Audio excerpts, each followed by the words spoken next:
This morning, Pope Francis is preparing for his North American trip. He will visit Cuba this weekend and arrive in the United States next week. Francis is going to make stops in Washington, New York City, and Philadelphia.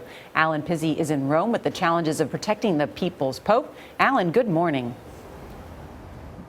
Good morning.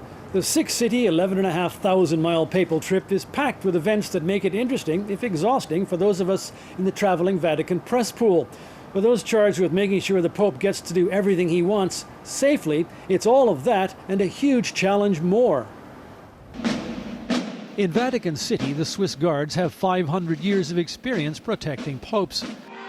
When Francis hits American streets next week, a major challenge for police and the Secret Service will be figuring out the difference between a threat and what's normal for a VIP who values contact with people above his own safety. As one Swiss Guard officer said off the record, when it comes to guarding Pope Francis, quote, "We've had to put on our Nikes." Francis breaks all the rules and then some.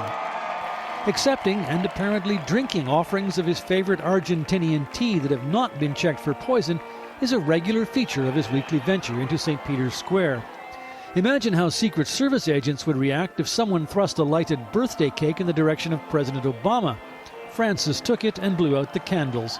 How far will a pizza maker get if he tries to chase the Pope through Central Park the way this one in Naples did after Francis said he missed going out for the Italian staple? When his motorcade was mobbed in Rio de Janeiro, Francis didn't order his driver to hit the gas, he rolled down the windows to shake hands. On a trip to the Holy Land, an area renowned for fanatics of all stripes, the Israelis desperately wanted him to use a bulletproof Pope-mobile. Francis dismissed it as a sardine can and reportedly offered to sign a waiver accepting responsibility for his own safety.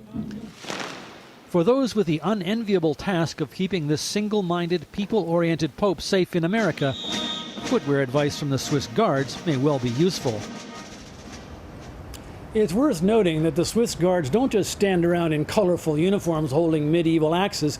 They also form part of the plainclothes close protection detail around the Pope and are trained to use the same kind of lethal weapons to do the job as the Secret Service.